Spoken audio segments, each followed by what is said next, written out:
very much for making time for this. It's so great to see so many of you on this call. So Brianna and I talked, and you saw in the agenda sort of the slew of questions that she put forward, and I'm hoping I'm going to be able to answer at least some of those.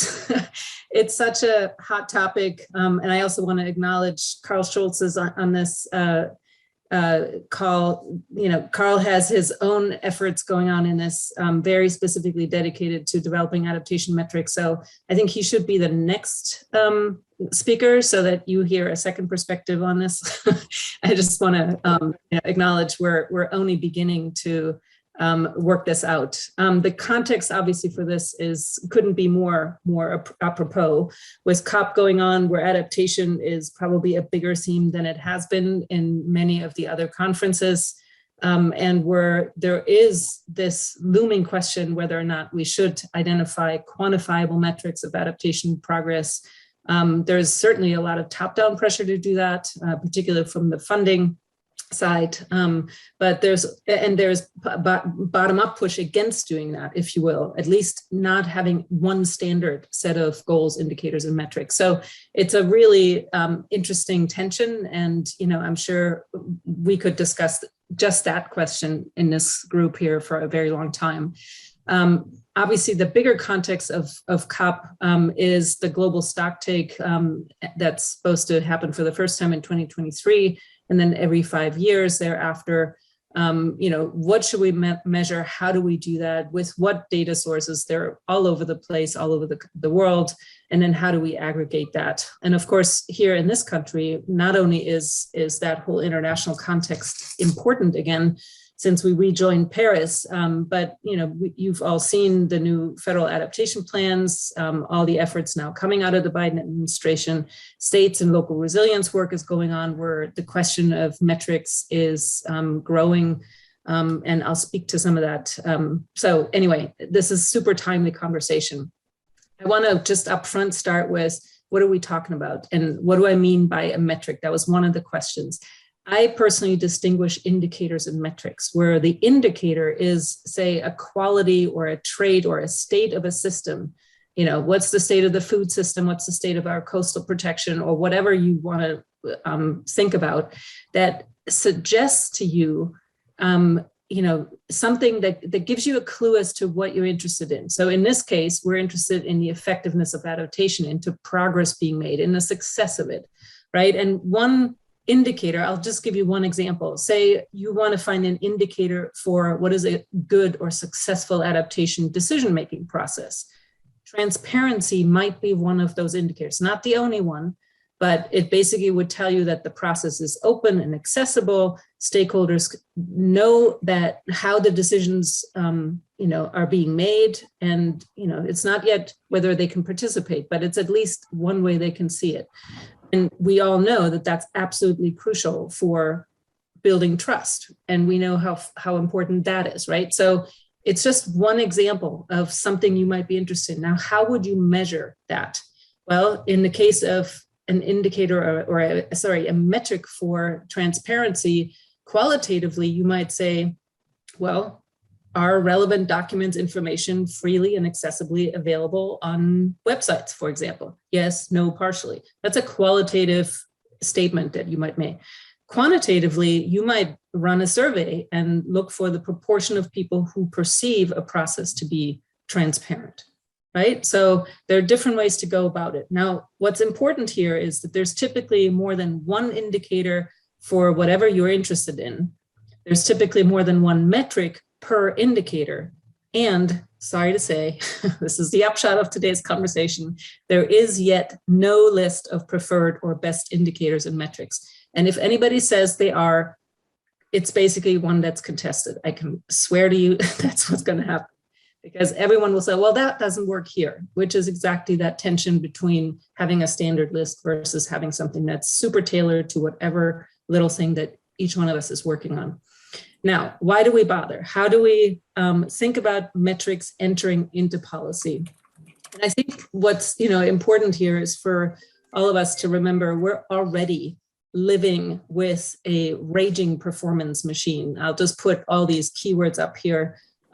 This is what probably you all are familiar with and come from. And, there's as much goodness in that, in the sense that, oh, we already know some of how to do this. And there's also, thank you very much, I don't want to do any more of that. And, what's the machine that I'm measuring anyway? So there is as much raging against that machine. Particularly, people are sensitive to having their performance in any way rated by someone else. We really don't like that.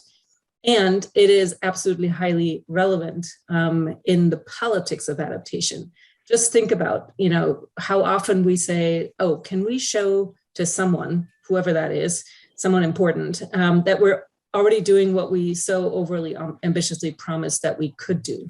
Or, when it comes time to performance measurement, can someone please find and maybe, if necessary, even fudge the data to show that we're already doing it? A lot of things going on right now in adaptation fall in that category, right? Where we're basically renaming everything as adaptation and saying, we're doing it, we have been doing it for a long time. Well, if we're already doing it, how come we're so vulnerable still? How do we go from the old business as usual to the new business as usual is often a question where people kind of don't want to change too much from what they were doing, but if we're actually changing what we're doing, then how do we show we're doing that? And I guess in the context of adaptation more specifically, what can I tell my whatever the significant audience is about the impact of all that time and money that we're spending to build resilience? Have this, imaginary conversation, whether it's with President Harris at one point, or maybe even still Biden, where, she would ask me, so we've spent millions and billions on adaptation. Are we any better off? How would we answer that? That's the question, right? And we would have to show that with some kind of data, some kind of proof.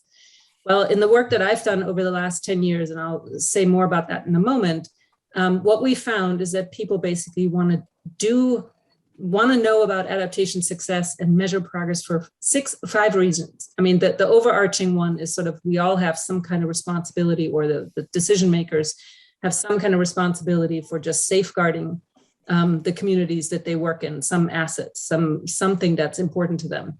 But really, they want to know what is success and how do we show it, because it's really helpful for communication. And I put that first for a reason. It is very often much better to tell a success story with data or with some kind of backup, if you will, because it's you communicating hope, right? You're talking about, we're doing this hard thing for a good reason. And when you have people who come from very different perspectives, having a common vision that you all are contributing to is a lot easier, to focus people on and to keep calling them back to, if you will. Then there is, of course, the sort of alignment of goals and means and ends, if you will, right? So if you actually are deliberately planning, as so much adaptation is supposed to be, then that's a really important thing. So it's internally being consistent with what you do and what it is toward. Why are you trying to do this? But it's also that we don't just do adaptation. There's also these other policy goals most decision entities are in some way pursuing. And you can make sure that those two things are consistent if you know what are you aiming toward. And what is telling you that you're not, or that you are moving in the same direction, right? That's why we need indicators. The other really important reason is just, so often it helps us not only to justify a budget increase or a tax increase or whatever, some expenditure for adaptation, but it's also just helping us with fundraising. Funders want to know, what is this for? So, you have to give them some indications of, this is what this money is going to buy for. And after you spent the money, show them that you did. That's the accountability piece, right? And it's for an adaptation process that is convoluted and complex. It's really a sign of good governance that you show people what you did with what they entrusted to you. And then finally, and this is actually can sometimes be quite different than the other reasons for this, is that you want support for learning and adaptively managing. In that case, you would actually be really interested in why something failed. You wouldn't necessarily run this one down, a funder's throat, right? But you would certainly do this if you wanted to understand how come this didn't work out as we expected. Now, what's important is that there's sort of a two-way street in relationship between metrics and policy. Metrics help you tell that strong story, strengthen your strategies. This is the key lesson we learned, that, you know, instead of handing someone a list of metrics, it's much more effective to work with people through the adaptation process and develop indicators along the way, not at the very end, but all along the way, work toward metrics, and it makes adaptation better. It just surfaces all the underlying assumptions, it surfaces the values, it surfaces whatever criteria you want to judge something by. It makes for much better dialogue. So that's a really important reason. Then, of course, tracking whether you're doing what you said, being accountable, I mentioned that, telling these stories of progress afterwards, and also to help explain shortfalls.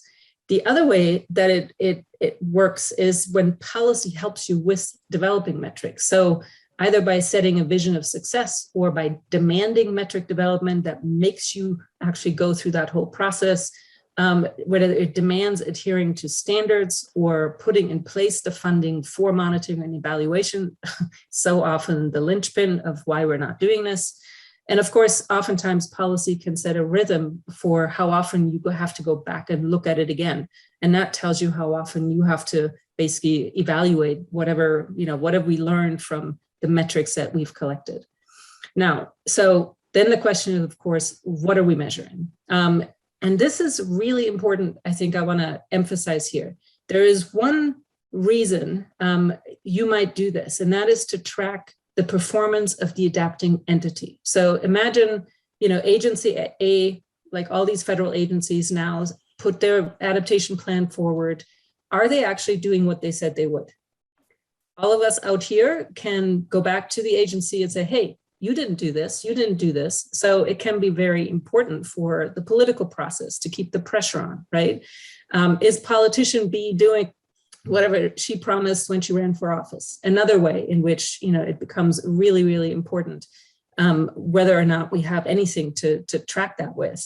Or, you know, going back to the international context, whether a country is delivering on the pledge to, say, pay X amount of dollars to help with adaptation for developing countries. So this is really looking at the adapting entity and what they're doing. It doesn't tell us anything about whether we're adapted, right? It doesn't tell you that. So hang on, why is this not moving forward? So this is really about whether we're doing something. It's input focused and action focused. The second goal, track actually whether there's effectiveness of the adaptation strategies. In other words, you know, is something working as we expected? Was the setback sufficient? Are the disadvantaged communities getting the benefits? You know, how is public engagement improving? That sort of thing, right? So here you're looking at what I would, in a more narrow sense, call effectiveness. How well are we doing that? Looks at the process, at the actions, outputs, and outcomes.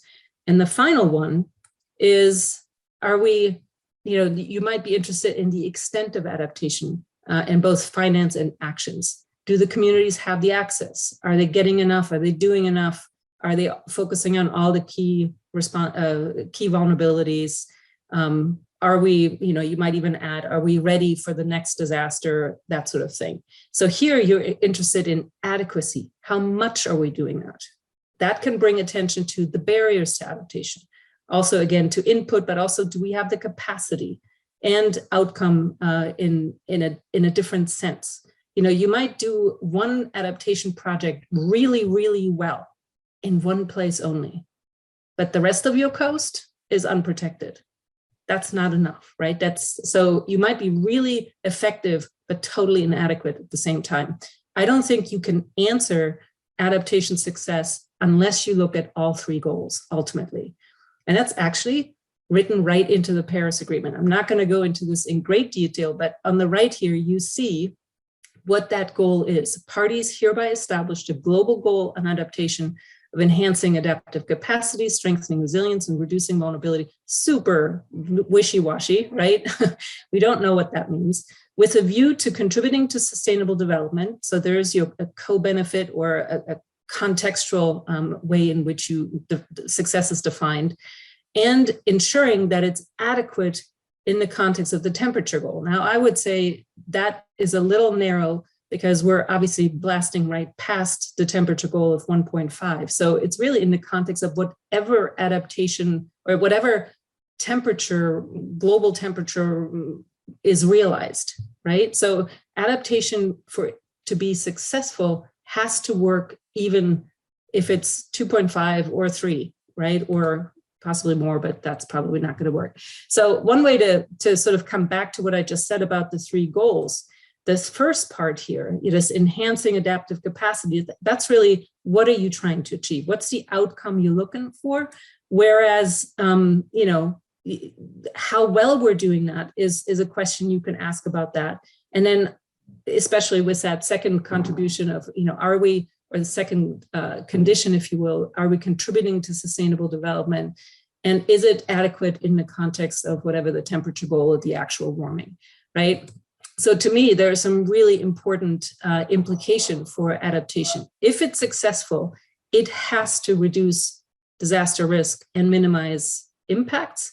It has to rebuild in whatever, you know, after something happens, you have to rebuild in line with sustainability development goals. It has to actually address the root causes of risk and vulnerability if you ever want to make a difference there and not just spend all your dollars on rebuilding. And you actually that means you actively transform the destructive, extractive, inequitable, unjust, risk-blind systems that drive us to where we are at the moment. Now, I'm not going to go into any detail on this. Lots and lots of problems that have well been recognized, and we can talk a lot more about this.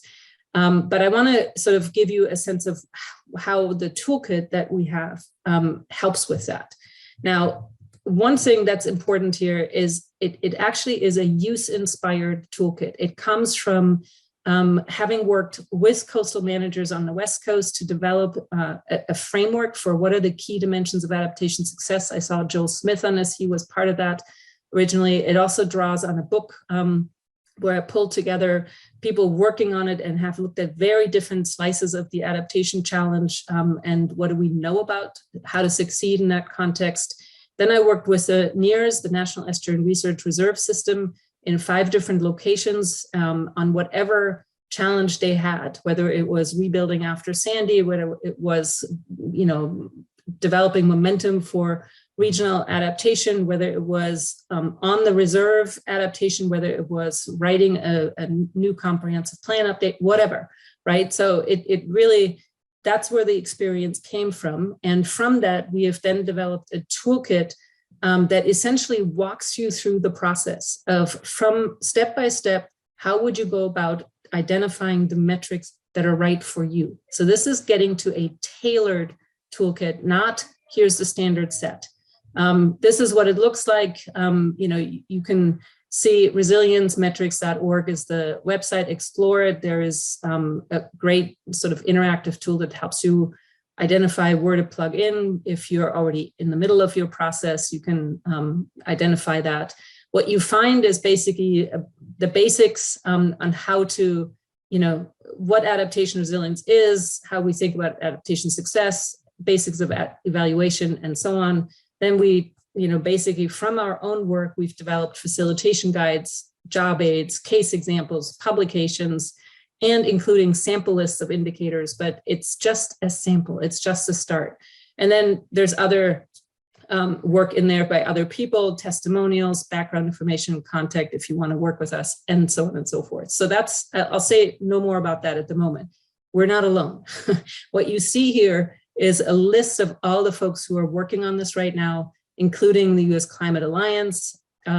Individual states are making quite good progress. New York, California, just to point out a couple. The federal agencies are working on that. It's interestingly not in the resilience toolkit. There are, however, many federal interagency efforts going on developing resilience indicators. All of them produce a standard set. All of them are not tailored. And they're mostly about whether or not the federal government is doing its thing, or they're so generic that, you know, you basically get a list of 400 indicators and you can choose. Like NIST, for example, has a has put together such a list, and, good luck with you if you want to pick whatever you want. Internationally, there are, efforts going on, and I already mentioned IPAM and Carl's work. I think that's really interesting, providing a framework for how to do this at that level. I think it's more oriented toward the UN level, but he should speak for himself on that one. Let me move on to my case example, just to give you an idea of how we did that. So there are a number of ways you can think about developing indicators and metrics, and they're very different starting points and in many ways endpoints. So even the process of developing indicators makes a difference to what you end up with. You might think of developing an action logic model or some other strategy in your head, and then develop the indicators for each of the elements of that action logic model. I've done that a bunch of times in my life. You end up with lists that are about 800 indicators long. And again, who's going to track that? But it's possible if you constrain yourself to a couple of indicators per element to have a somewhat manageable list of things, and you can do that digitally or manually tracking that. So it's actually quite low demand ultimately. You can also have a conceptual framework of what success means. In our case, we used 4 different dimensions related to the process, decision-making, to actions, to outcomes, to capacity, and to barriers, and then apply that in the real world and find indicators of success in each one of these core dimensions, and then develop metrics for each. The other one that I've also practiced, the one that I want to show you here right now, is where you develop a vision of success, do some strategic planning, and then tie your targets and indicators directly to the strategies that you come up with, and then identify ways to measure that. This is what we did in Homer, Alaska, when I worked with the NEARs. They were in the process of both a local and a borough, so county level comprehensive plan update. And we basically got there just in time to build some capacity to introduce everybody to and get a common language of what is adaptation all about, get the basic steps down for everybody. At first we just talked about sort of that it's important to have a success vision. And then we went back for 2 more times. In one, we did a scenario planning exercise and thinking about pathways to successful adaptation, where they really worked with developing a vision and climate scenarios. We did talk quite a bit about, are there trigger points or moments in whatever you see unfolding that would really help you shift directions as to what you would do? So the trigger points are not necessarily the same as indicators of adaptation success, but they could be part of that mix to give you that signal. And in the end, what we learned is that basically the planner loved the workshops, then would go home and didn't make any connection between anything we did and what he had to do in his day job. And so what we ended up doing is starting with, what's the current problem you face? Where does the boat leak right now? How would you fix it? And then whenever that we had that strategy, how would you fix it? We then related that to, does that lead you to your vision? And is that strategy robust in light of climate scenarios? And if it wasn't, then adjust that strategy. And then once that adjusted strategy was in place, then we say, how would you know that that's happening? And that became our indicators and metrics. So it was that sort of very close to work. And in the end, the list that we came up with ended up being in their comprehensive plan and became embedded. So I just walked you here in the step-by-step through it. So you start with the current problem, check for robustness against the climate scenarios and the vision, develop your strategy, and for each one have an indicator and a metric. That's the basic recipe of how we went through that. And here's one example. The vision element was food security. One strategy to address that was a seed bank. Now, the yellow ones are process indicators that would tell you, we're working toward that. The green one is an outcome indicators. In other words, when actually people are starting to use that. And then, people then attached a metric to that. In the case of the use of a seed bank, the number and diversity of patrons of that seed bank. So that was basically, the simple way of getting about it. But this this kind of process led them to putting these strategies into their comprehensive plan and attaching those indicators and metrics to it. So with that, I'll stop, and I don't know if we have time for questions. I hope so. Who's gonna? I think we have a few minutes for questions, Susie. I'll check the chat. Just raise your hand if you want to ask a question to Susie. Go down to your reactions. We had one question submitted from Honora. Do you want to share your question?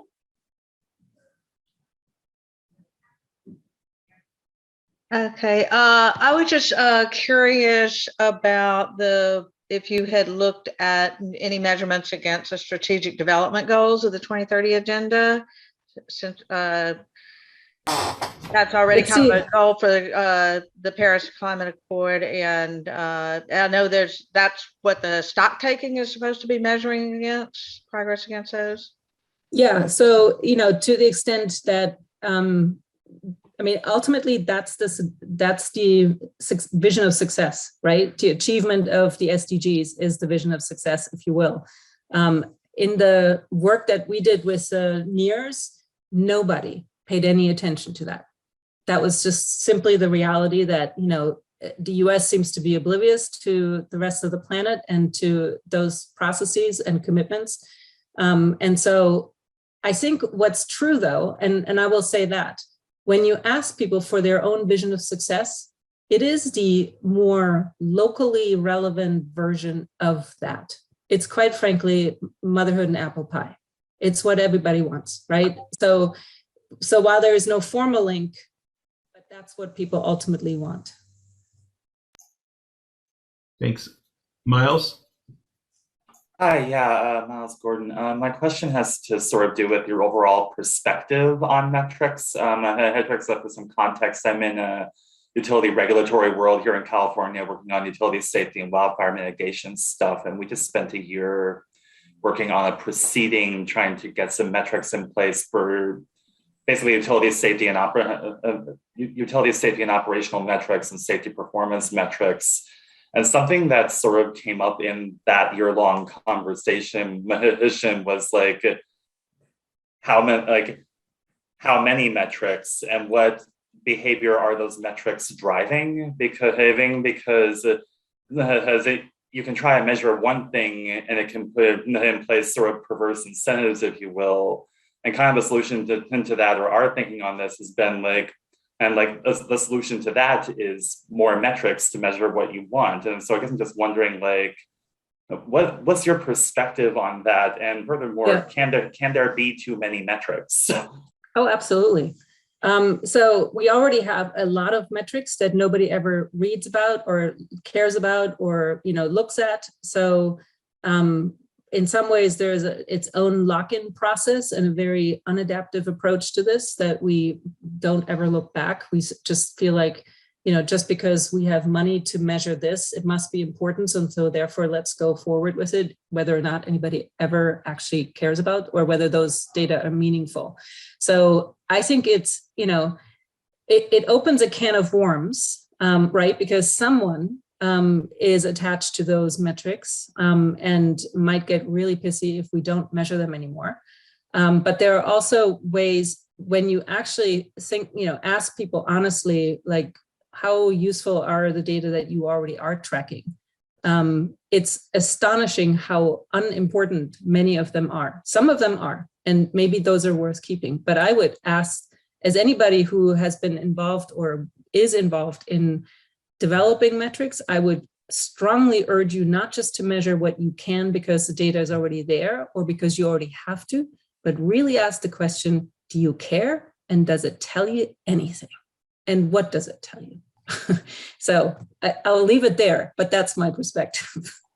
Joel. Thanks. So great talk, Susie. My question is about universality and comparability of metrics. So got into this, was asked, we have a metric on emissions, global warming potential. Come up with the same thing on the impacts. And the answer was, it's not so simple. But my sense is there is not a universal metric of vulnerability, nor therefore not of adaptation. But could you comment on metrics by sectors? can we develop metrics by sectors that at least cut across different applications as sector? And by that, I mean water resources, coastal ag, that kind of thing. Or are they all going to be specific to the individual applications and therefore not comparable? Well, I think at different levels, you will measure different things. So for example, at a project level, you might be interested in, is something still, is something performing as you expected? And that generic question you can apply to whether it's a natural buffer or whether it's the size of a pipe that works for water resources. Is it, your, rain-fed agriculture, right? So you can apply that generic question to everything, but the actual things you will measure are different in different contexts. I think, I think there is a value to having some things that everyone measures and that cut across. Are you losing lives? Are you, I don't know, are you protecting, this is my values, right? But what are some of the things we all care about and we can all agree with? I think there is an importance to looking at that success, whether that's, across all states, whether that's, what any entity does. That said, I think, I've only ever experienced it as this unresolvable tension that there are some things that would be great to know from everybody. And then the minute you go to your adaptation project, the minute you go to a single community, even a single state, people all of a sudden, just like, I don't know. I mean, it doesn't work for me here. My project isn't about saving lives. It does something different. So how am I supposed to go with that general list? So I think there is, maybe we should think of this as something additive where someone gets to measure some things and then you look, you combine that, you bin it and get a comprehensive picture. And ultimately, I think what we probably should most care about is whether or not our life support systems are functioning and whether, where our communities are holding together and people are not dying. But to me, that's, it's as basic as that. And it's really, really challenging to come up with that one set. Hannah's next. Yeah. Yeah, Susie, thanks for the presentation. I guess I've been wondering a lot about when you talk about tracking the extent of adaptation in a context of trying to achieve transformation. Do you look at all at whether adaptation capacity, resources, finance are resulting in some positive trade-off? So it means that there's less money going to, destructive forces. And it's not just that the adaptation is kind of happening on top of a broken system, but is taking away from that brokenness and achieving some transformation. Yeah, it's a really good question. Quite frankly, I'm not sure that transformation science is far enough along to be able to tell you, here are the key indicators of what we would want to see to know whether a system is transforming fundamentally. I don't know if it exists. My own read of the transformations literature doesn't quite tell me that yet. We don't know enough about that process, and it's even more difficult to see systemic change than what happened as a result of one project, right? But let me just actually put what you're saying here is causing me to make one other point. So I sort of glossed over this, and since I saw Lara Whitley Binder on here, I also should mention it. When she was part of that first project of looking at what are the key dimensions of adaptation success that we launched more than 10 years ago by now. And we came up with these, I mentioned 6 dimensions: process, decision-making, actions, outcomes, capacity, and overcoming barriers. And the reason we came up with those 6 is because, if you're only looking at actions, you don't know whether anything good's going to come from that, right? We could do 1,000 things, and whether or not they have any good co-benefits is a really big question. If you only look at process, well, that's really important, but you can be in process forever and not ever do anything, right? If you only look for outcome, you have all the problems with, well, how will we know whether the outcome is what we want? Because you might only be able to tell that in 20 years from now when, the shift comes to pass. So the point of having these 6 dimensions is that essentially you are able to tell progress even if you cannot yet tell the outcome. And that's why you need to look. If you wanted to put your finger on the pulse of a community, of a business, of a state, you would have to look at all 6 to get a sense of what's happening. If you're only looking at action, it will absolutely never be enough to tell you whether they're succeeding.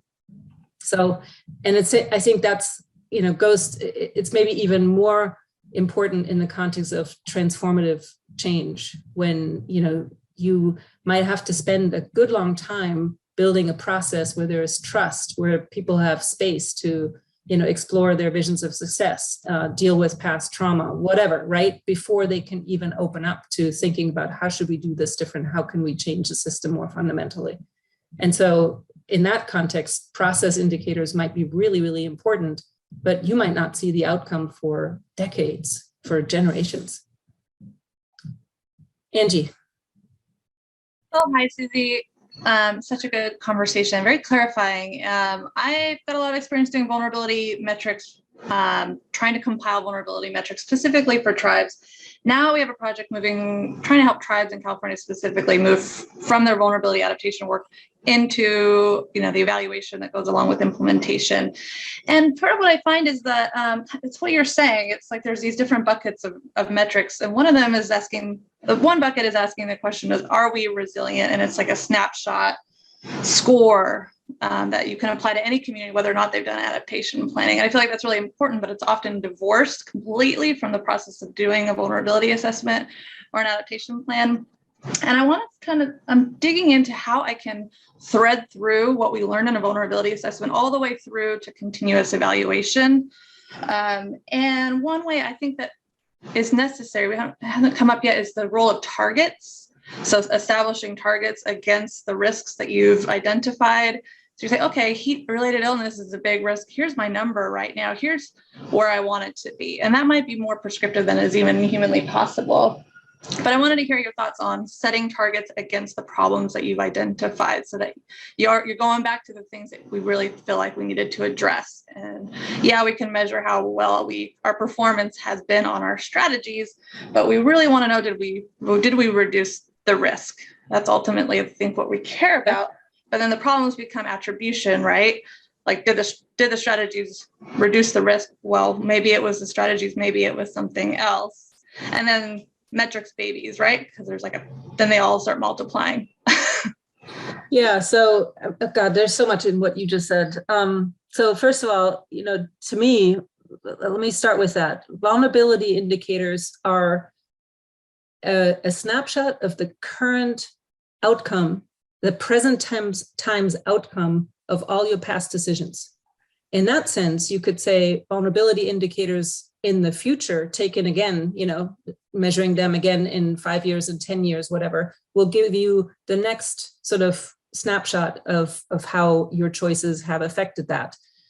So that's an important piece. Vulnerability, not just as sort of an input, but it's a snapshot of outcomes of past decisions.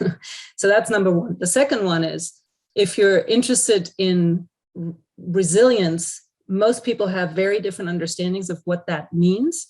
And it's worth having the conversation what it means, so that, you get really clear as to what people want to achieve. I've heard it more than once, that don't call me resilient, because it just means you can let me be by myself or leave me alone in the midst of my suffering. Right? We don't want that kind of resilience. And obviously Indigenous people have experienced that kind of resilience for a long, long time. So really important to have that conversation. For some people, it is more a system trait. For some, it's more a process or a set of actions. And for some, it's an outcome. Once you have that outcome defined, then basically your targets become indicators of progress, right? And really important ones. So I think targets can be super helpful. It might not be the only indicator. You might still need to measure other things to explain why did you reach that target or why didn't you reach that target, right? And that gives you important information how to maybe improve on your adaptation strategy going forward. And maybe it also entails looking at the context. One thing I'd be really, really loath to imply here is that there is nothing so linear about it. If we just do this adaptation strategy, all will be well. That we all know the world isn't as linear as that. And so, what are some important contextual factors to track, to understand it, or to at least consider whether you track them personally, like the economy and tanking, or, the governance context in this country going to pot, those might be very important factors influencing whether or not you're achieving what you're wanting to achieve. So I think it behooves you to look sort of with a broad vision to understand those contextual factors. Well, thank you, Susie. We're getting close to the end time here, and I want to be respectful of everyone's time. Really appreciate you taking the time this morning to talk to us about this and stimulate great thoughts and conversations around it.